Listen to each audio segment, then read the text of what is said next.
What's up? Hey guys. Mandy's out here making a comeback. Remix. Yeah. Hello everybody. Good evening, good morning, good afternoon.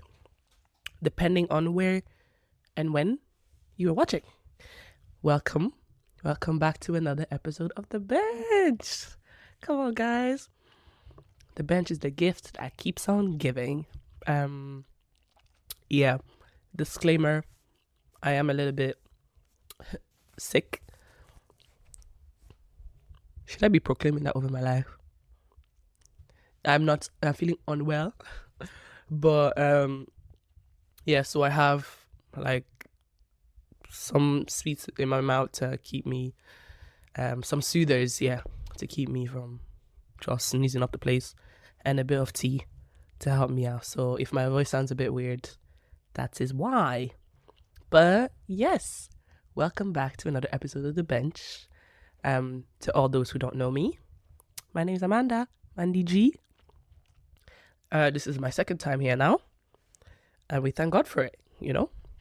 Um, a lot has happened. Life's happened. So many different things since my last episode, and glory be to God. That's all I can say. We even got to a whole other year. You know what I mean? So I thank God for that. Yeah. Oh, how am I doing today? I'm okay. I think. There's just a lot. I'm busy. There's a lot of things going on. There's a lot of moving parts in my life at the moment. So I haven't had a proper internal check-in in a long time, but things seems to be working, and I seem to be keeping afloat. I just thank God. That's all I can ask for at the moment. So I'm doing okay. Life is all right. Getting close to the end of this degree. Whoop whoop. Cannot wait to be finished. Um, Today has been an interesting day because I'm not feeling well, and like it's not that bad, but like I was trying to go onto campus, and when I tell y'all, I know that based on previous episodes, you people think I'm the dancing in the rain type. I'm not. I hate the rain. I hate the rain so much because it's just such an inconvenience. And like I left my house and it just started raining, and I was trying to go to campus and be productive, but that's a whole other thing. So this day was just such a mid day. But we're gonna turn it around. We're gonna turn it around. Um, yeah. So since my last episode, life has happened. We've moved into another year. What has happened? Other year, exam season. I joined the MTU choir, gospel choir. I don't know if I joined. Well, yeah. Let's just say that because I don't remember the timeline exactly. So many different things going on. Um, one of the things, one of the things that I started near the end of the year, and I'm continuing until now, is counseling. Actually, it's something that my friends know about, and some of my close people. Not everybody, uh, and for no particular reason, to be honest. Um, Sometimes when things are cooking, let's just keep it close to his chest or whatever. I don't know if it comes up, it comes up. I'll talk about it, but counseling was one of them, so that's been nice. Very different, lots of tears, which on brand for me anyway.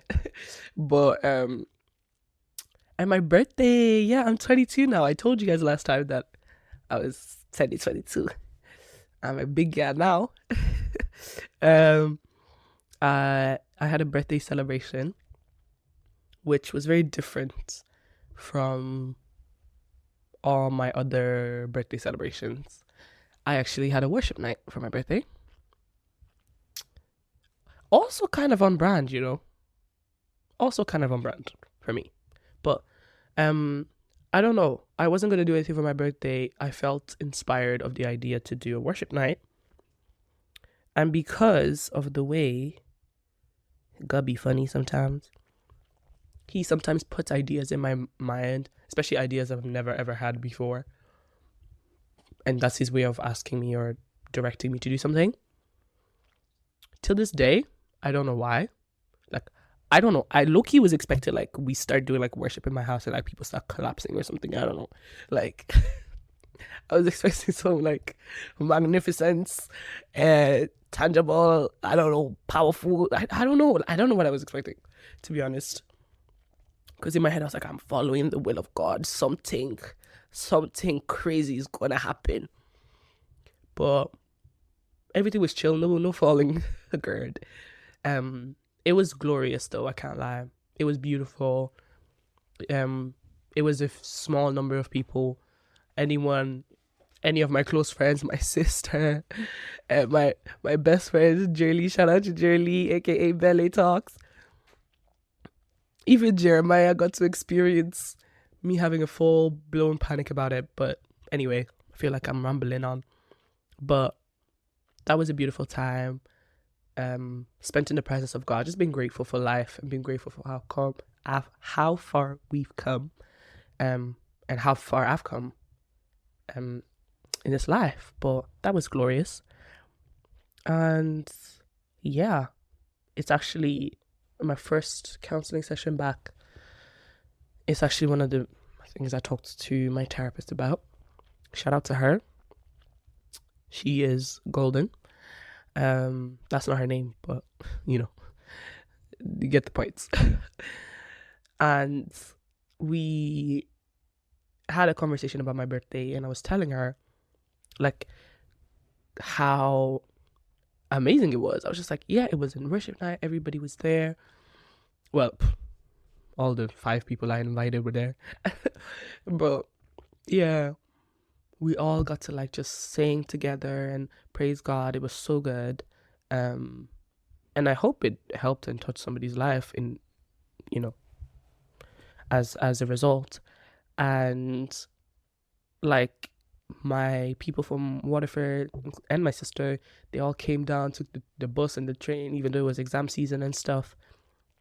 They all came down for me, and like, the lads here got me a cake, and one of my girls also got me a cake, and like, some of the lads brought snacks and stuff like that, and people showed up in my house with bloody presents and stuff. I was like, okay. I didn't expect all that, to be honest. I felt so showered with love and friends and just the people close to my heart. Honestly, it was probably one of the best days of my last year. Best way to kind of end it, get to the end of it. And I had a conversation with my counselor about it.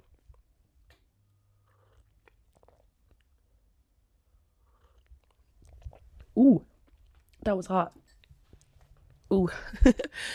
But we had a conversation about it, and she picked up on how I was so surprised. Not surprised, but like, how, like, I was mentioning the fact that, all these people did all these lovely things, and how, like, there was a hint of surprise in my voice or whatever. And yeah, and she started asking me, why are you so surprised that people came to your birthday and brought cake and came with gifts and all that kind of stuff? And I was like, I don't know, like, I told him to not do that.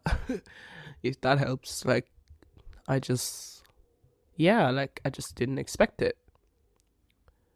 For people to go out on a limb. Like, it's different for, let's say, my sister, or even my best friends, or even some of my family from Waterford, because that's how we grew up. Like, we're family. We go above and beyond for each other. So that's kind of like within our way of doing things. But some of these people I just met, like like Franklin and all these people, um, I just met them. Or like even some of my CU gang. Shout out to Christian Union. Um, there's still people that I've met along the way in life, like in Cork City, you know? Um, they don't have to do all that. Like they don't have to do all that for me. But they did. And when she asked me that, I was just like, I don't know, like I don't expect people to go above and beyond for me. Like in exchange for nothing. You know what I mean? I am used to, as to a certain degree, transactional relationships. Like as in, really, when I say relationship, I encompass all kinds, friendships, all of it. Um, I was gonna say family ship. Oh God, oh lads. Um, yeah, it encompasses everything. Like you always, there's always a form of like, oh, you do something and someone else does something, even subconsciously. Like if my girl pays for dinner, I know that next time we go out, I'm gonna do something. You know, like even without saying. But I was like, these people brought me cake. I ain't giving. I have nothing to give them. Um. So she started like digging into that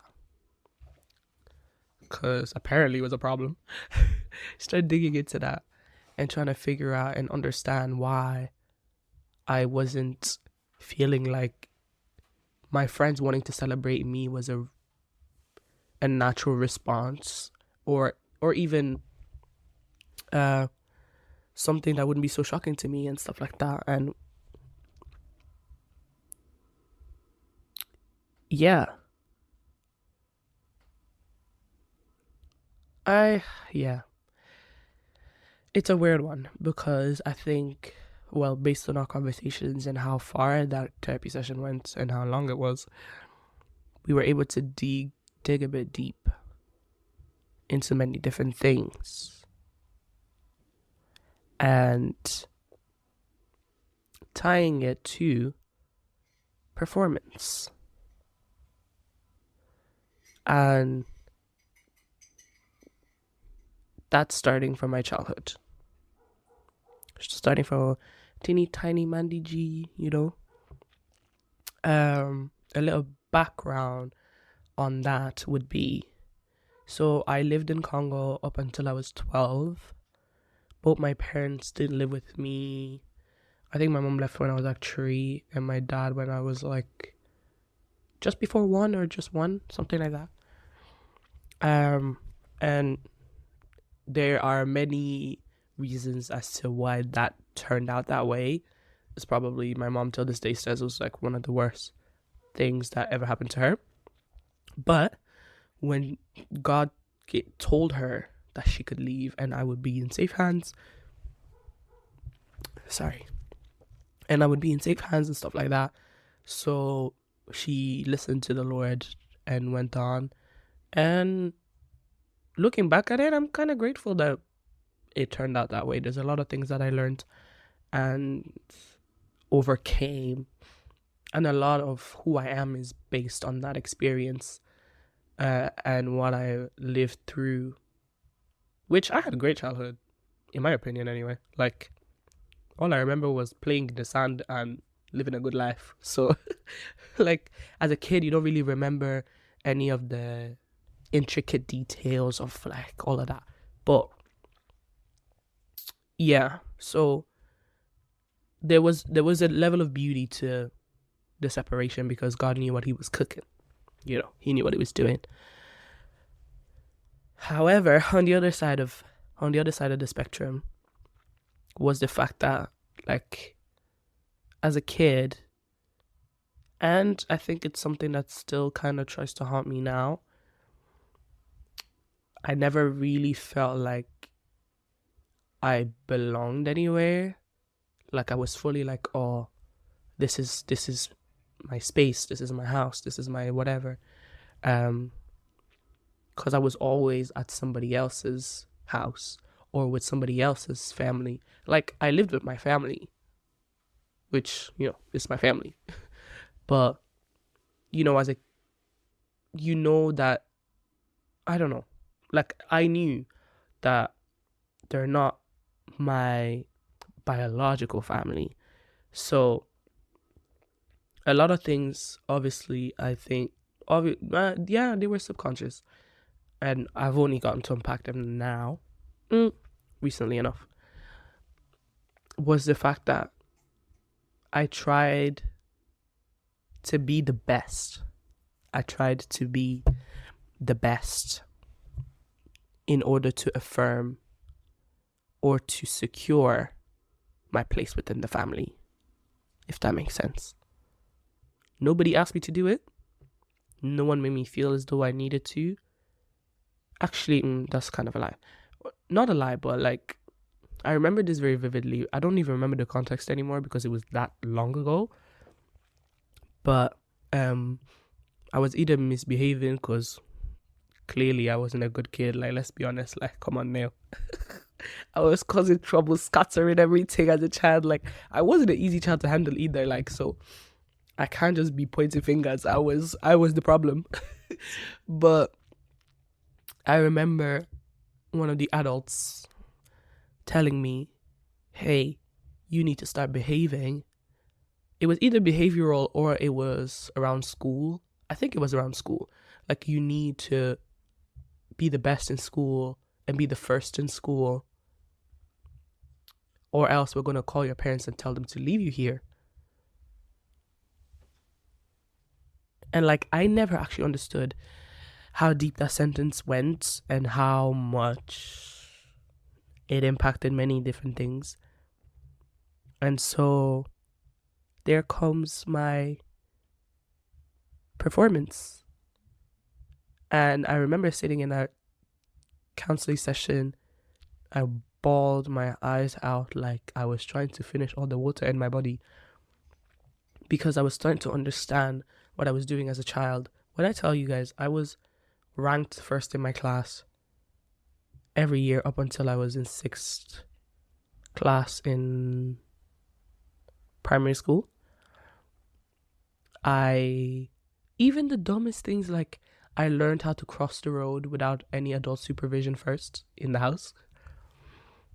I used to join my uncle in every business venture he had. And I loved it. I loved doing it. Like, nobody was forcing me to do anything. But it's like internally, I felt the need to prove myself or to prove to others that, you can keep me. I'm good. I'm a good child. I'm an asset. I'm worth having, or, that kind of a thing. And like, we used to wake up, like he had all sorts of business ventures. We used to wake up and sell avocados and early in the morning because we had an avocado tree. And I would be there with him, not being a morning person at all. I never was, but I would be there helping him. Whenever he started a little store, I would be there helping him. I always was trying to do the right thing, the best thing, so that I can get I can have my uncle and auntie saying, oh, you guys don't see Amanda, like she's doing this, da da da da. Can you guys, you guys be more like Amanda, she's da da da da da. So that was a big kind of way of looking at my past. It was a very different way, kind of very, very painful to a certain degree. But anyway, moving on. This kind of continues on with my life today. Anyone who knows me knows that I can't sit still. I like, whenever I have extra time, I'll learn something new. I'll pick up another skill. I'll do something else. My entrepreneurial brain will start a different business in my brain. And all of that just to prove my worth. work hard to show like I'm a kid worth having. And no, like I honestly say this, and no one has ever asked me to do that. Not my parents, no one else, nobody. Honestly, no one. So I just always felt that need to. So sometimes when people do good things towards me without me having to work for it, it's a very strange feeling, or it's a very strange space to be in. Like I just find it very strange because I'm just like, what are you doing? Like from the moment I landed in this city, like that's all I've ever received from the people here. Like they just be doing stuff, and I'm like, y'all are weird. Like, but yeah. So I've been a performer for a long time.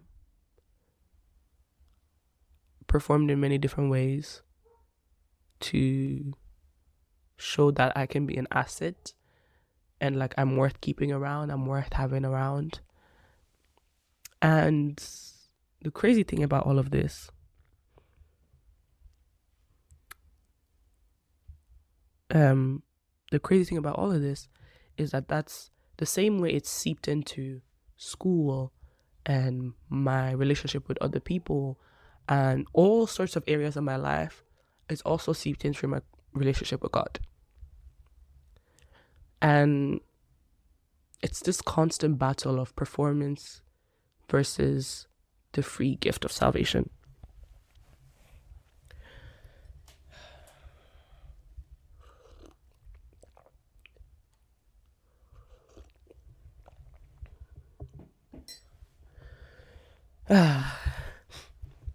Yeah.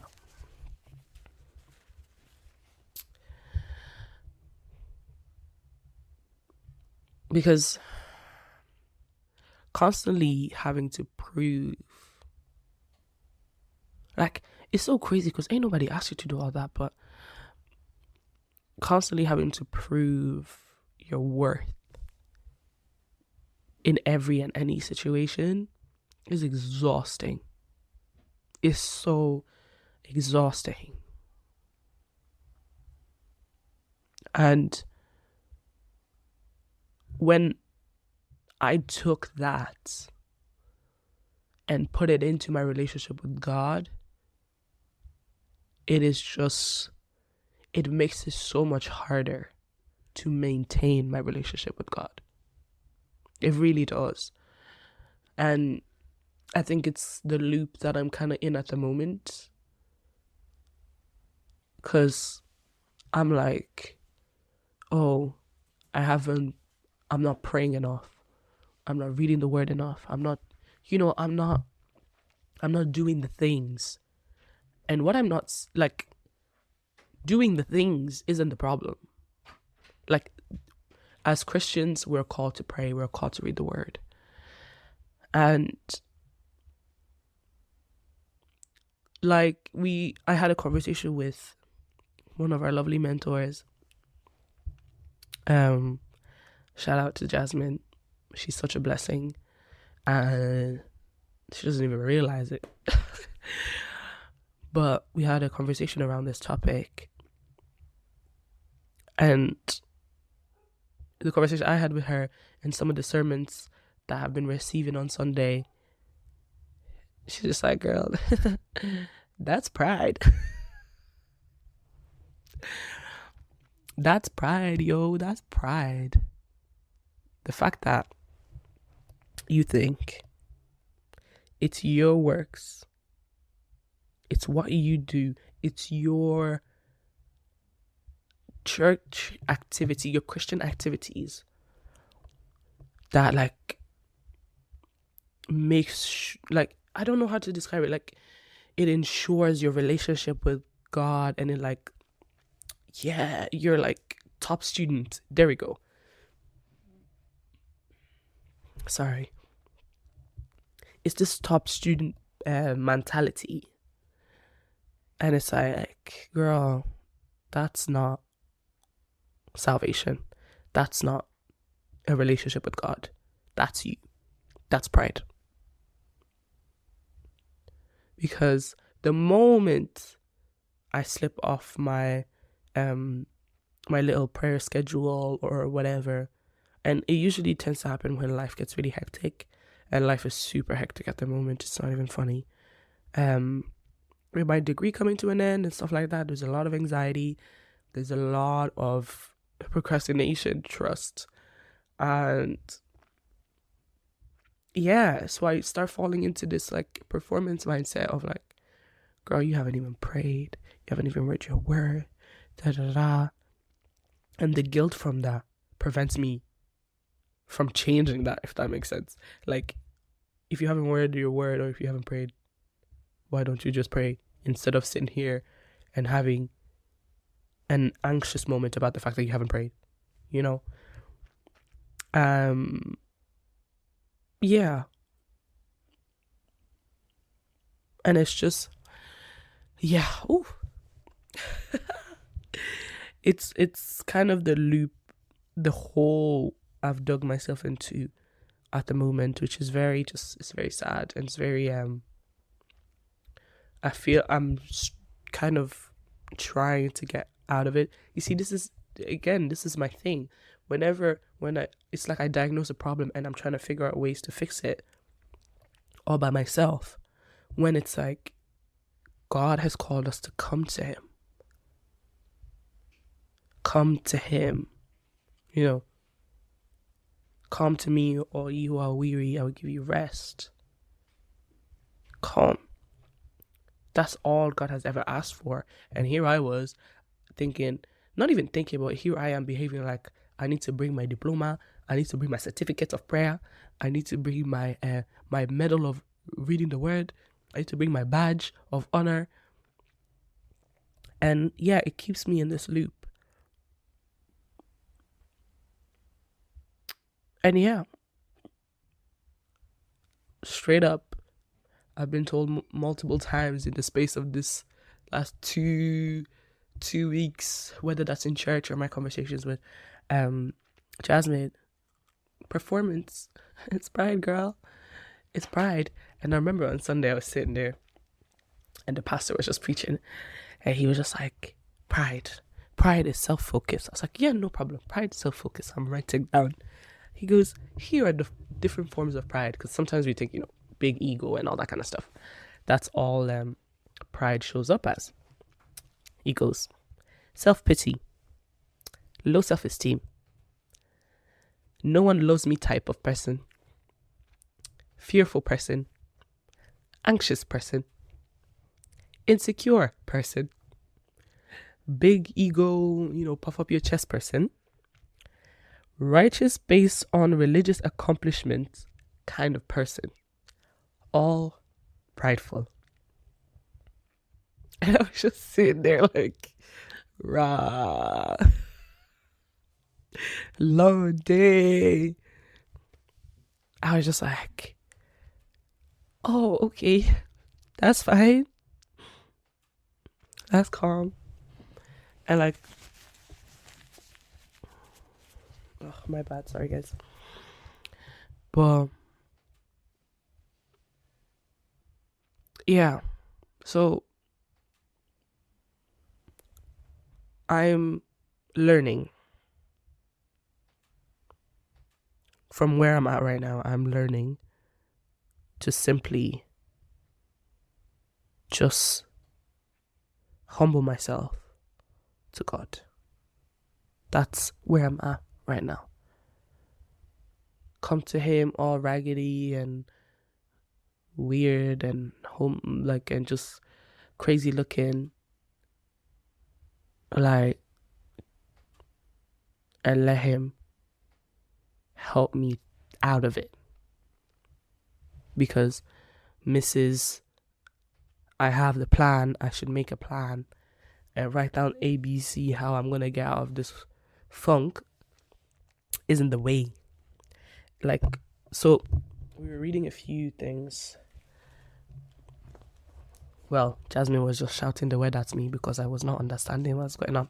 That's really what was happening, to be honest. And in the book of Ephesians. I actually really love this book. Book of Ephesians chapter 2, verse 8. It says, "For it is by grace you've been saved, through faith, and it is not from yourselves. It is the gift of God, not by works, so that no one can boast." I don't know why I didn't read that part of the Bible. Like,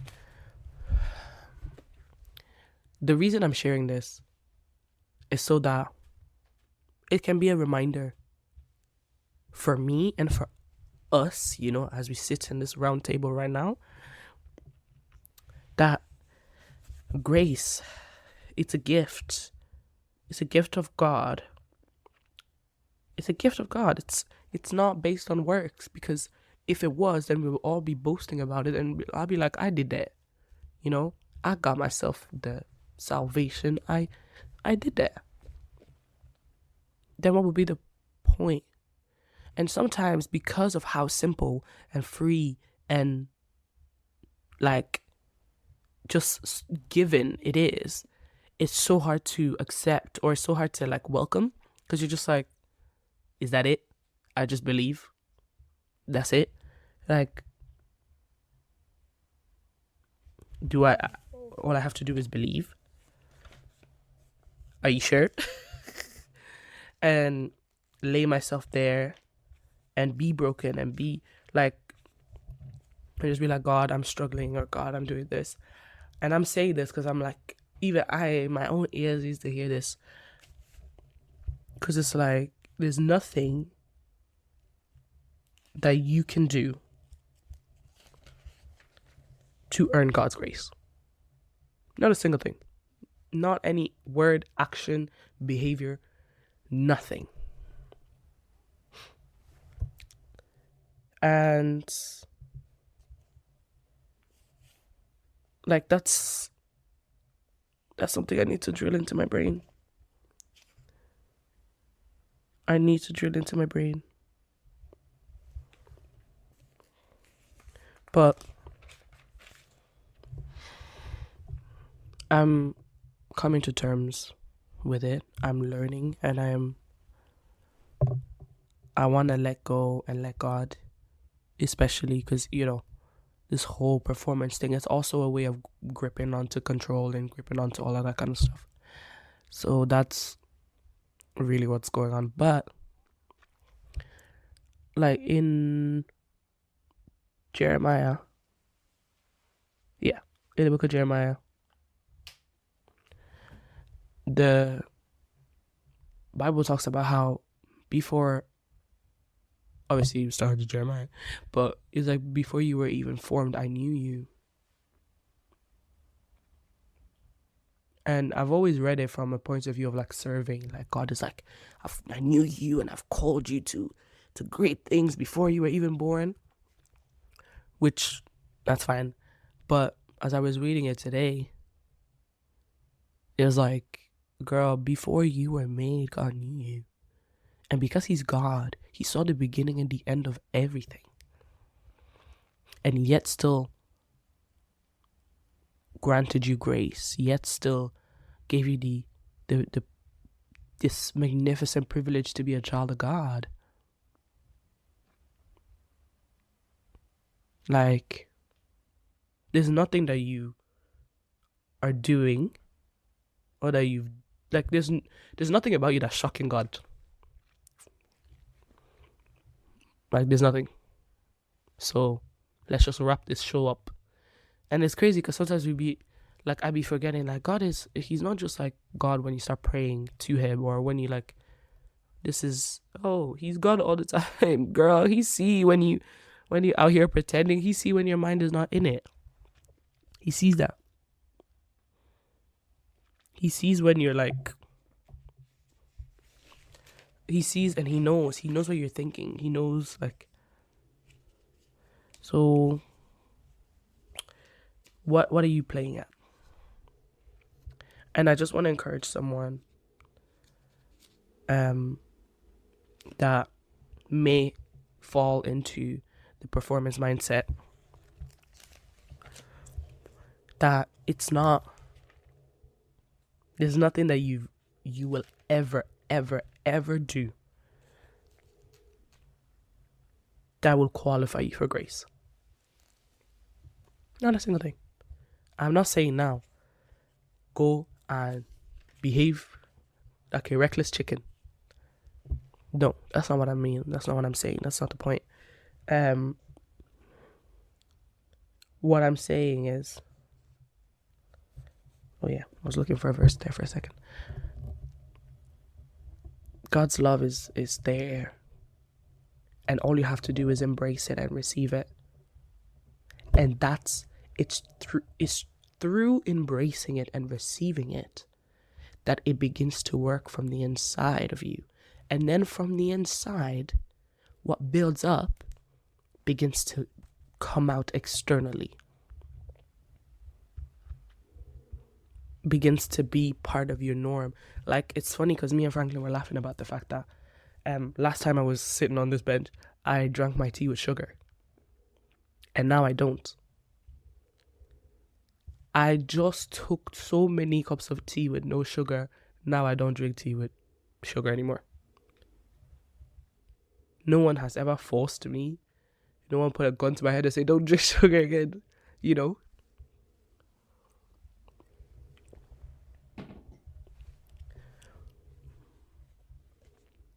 And that may have been a bad analogy, but hopefully it made sense. I don't know. I forgot where I was going with that. But there's another verse here in Romans chapter 11, verse 6. Romans is another good book.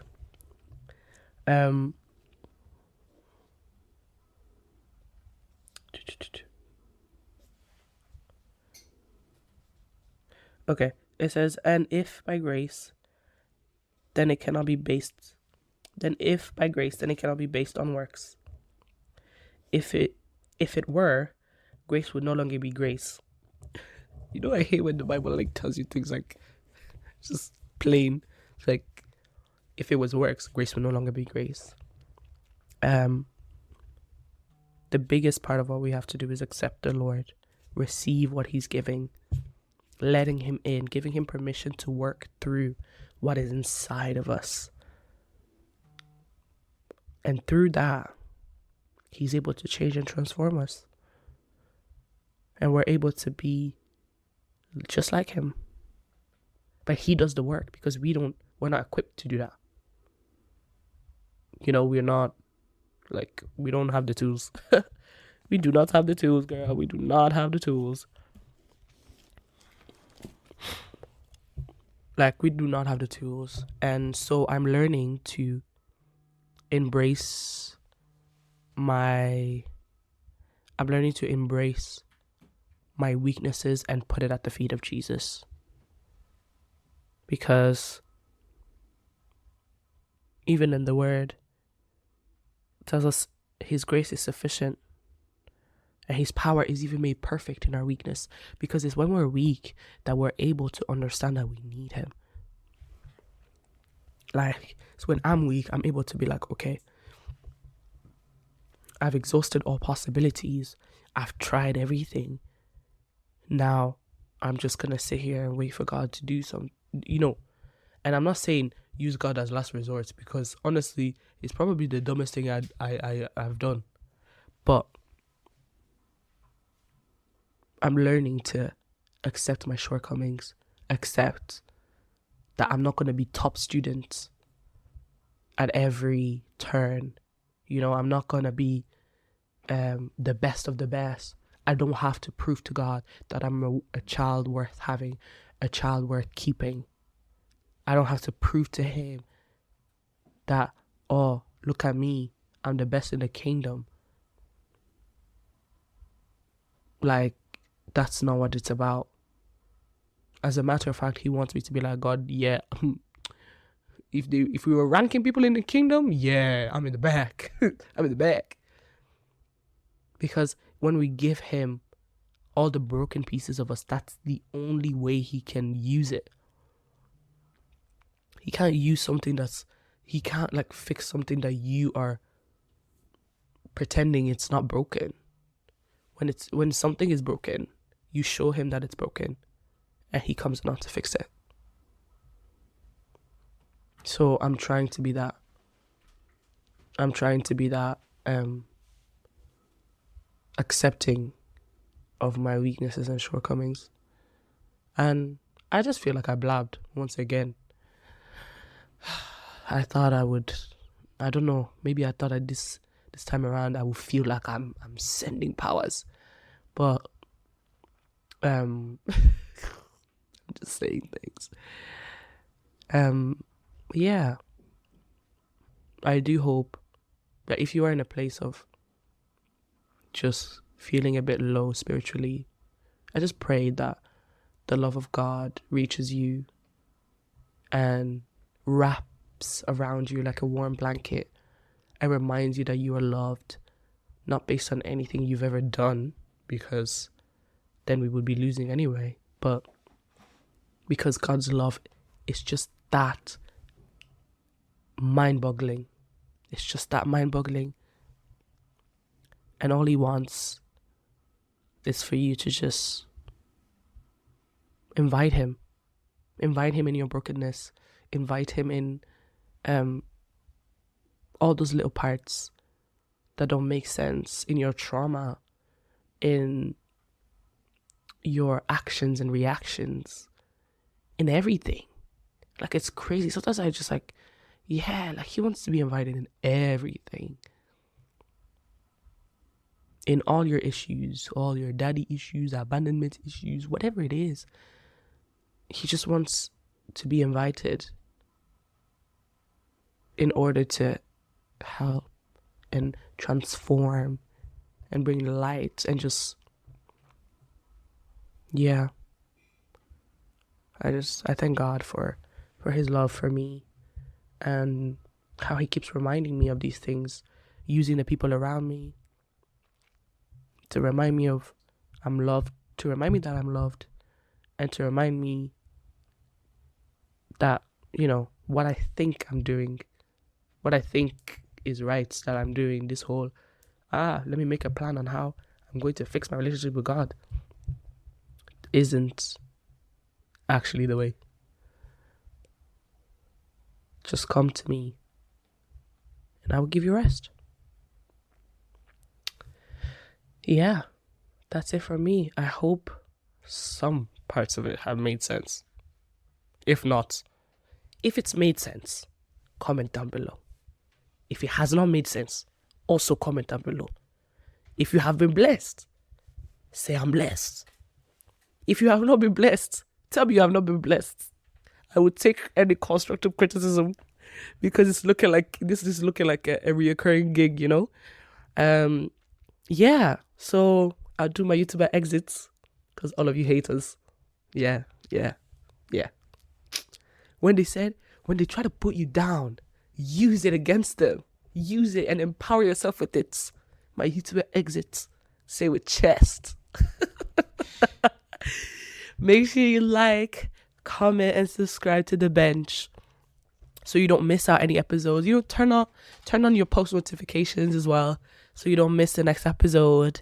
And yeah, let us know what you're thinking. Follow us on Instagram. Our TikTok is happening as well. I need to start promoting that a bit more because, you know, we need to find our TikTok family. Yeah, show us some love if you're loving what's going on. Yeah, hope you have a blessed and blessed evening. Bye-bye. No. I don't know about this pre-bench idea. I really don't know because, well, what's up, guys? Oh, lads. You know what? I'm going to express how much I don't like tea because all of you people come on this bench and lie that you like tea. It's such a lie. It's such a lie. I am drinking tea though, but that's because I'm sick. But yeah. Oh my God. Actually, there's a song that's really been blessing me these last couple of days. And I might sing it. I don't know what he's going to do with any of this footage, to be honest, but let's just go with the flow.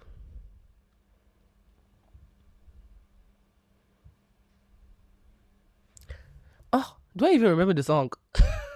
God. Teach me how to pray. Teach me how to worship right. Lord, I'm your baby. You call me your baby. Teach me how to pray. Teach me how to worship right. Lord, I'm your baby. You call me your baby. All I want is you. All I want is you. Breathe upon me. Breathe upon me. Yeah, yeah. All I want is you. All I want is you. Breathe upon me. Breathe upon me. Yeah. You're my everything. You're my everything. Breathe upon me. Breathe. Teach me how to pray. Yeah. Teach me how to worship right. Lord, I'm your baby. You call me your baby. All I want is you. All I want is you. Breathe upon me. Why are you wearing a jacket inside? Why are you looking for me? Why are you wearing a jacket inside? Don't listen. Don't mind that. Keep going. I heard some melody. You give melody? Small melody. Small melody. If I'm here, you know what? Like, I can't keep running away from what I do. Yeah. I'm. No, I'm not going to use the word minister, please. Jasmine is not influencing me this much. Jasmine's crazy. She's here in the spirit. Yeah, no. I rebuke. But yeah, like I'm a worship leader. That's what I do. Yeah. So, what does it feel like when you're up there? You know when people say they had a dream of heaven? Yeah, that's the vibe. Really? Especially when I'm doing exactly what God wants me to do. And what does that mean? Like sometimes, like I know what I mean. There's a plan. There's always a plan. With me, there's always a plan. Yeah. And then God's like, forget the plan. And like we're all here crying over a simple melody that we've never heard of before. Yeah. Or a simple melody that has 3 words. Yeah. Hey. And it's like seeing God being able to use, like I always make this joke. I'm like, how can God make me a singer? I literally have asthma. like I literally have lung deficiency. Oh, you got 3 breaths. I literally have 3 bronchus. Like 3 functioning bronchus, bro. Like it's like, and then it's over. It's all over. That's it. Crazy. But it's like, yeah, being able to see, like I know we get caught up in the move of God and the feel of God and stuff, but being able to see tangible movement of the Spirit in a crowd, or even within yourself, like you see people can't even sing. No, guys, if you guys actually see me ministering in church, it's not vocally. Sometimes it's not vocally correct. Yeah. Because we've actually taken the voice and put it to the side. Yeah, and it's just the words. Like it's just. Or it's just it's almost the presence jumping out of you. Yeah. Yeah. And it's just like you see choir members are scattered. Everybody, no order, scattered. Everyone's scattered, and it's when worship is just prolonged. Like, and I love my pastor for that though. Back home, like he knows how to pick up on this stuff. Yeah. Sometimes he'd be like, "It's time to preach," and they'll be like, "Oh, it's time to preach." He'd be like, "Please reload." He said, "Reload." He said, "Reload." Yeah, like the presence of God is so beautiful. and it's so joyous. Like my mom sometimes laughs. Like she'll be mid service, deep in prayer, she starts laughing, and I'm just like, that's your thing. That's scary. That's your thing. Keep that to yourself. That's crazy. Keep that one to yourself. It feels like the presence of heaven. I've Yeah. never heard that before. I like that. Like, and it's mad. You just and then people just start pouring, like doing things that they don't do before. Like you see an uncle with his 3-piece suit on the ground. Yeah. Like that's what I love about like the power of God, or when the glory of God is tangible. Yeah. You see people that were never ever vulnerable. Like you ain't never catch no uncle cry before. You hello, I can count on my 2 fingers the amount of times I've seen my dad cry. Yeah. But in the presence of God, he's there on his knees. I say, oh, this is nice. Wow. You know, and you just see people start pouring their hearts out to God, because it's like there's like a shift where the space no longer feels like a church and a gathering. It feels like a secret space. Yeah. Even though there's bare people around you. Do you know what I mean? It's weird. The tea's not even that nice. They lie to you. How could Guy, I'm hating on this tea today. That's crazy. I'm sick, that's the only reason I'm drinking it. That's I'm hating on this tea. That's crazy. But yeah, man. Yeah. Like that. I won't lie, I've never actually ever got to talk about it. But like, Do you have any more ways to share on that? it's crazy because it's the way that me and God connect the most. Because music, literally, like music is me, like. Yeah. And sometimes I feel like it's not, like it's not good enough, but it's just like, is that it? Like, you're just singing. Are you not gonna pray? My song is my prayer. Damn. My song is my prayer. I hear it though. I won't lie. I can't lie to you people when I say I don't love what I do. I actually love it with my whole heart. It makes me come alive. It's crazy. Yeah. We love it. We love it. Alright. Let's go. Let's do this.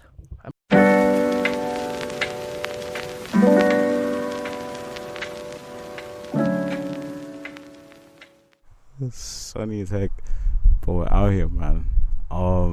Yeah, welcome to the bench.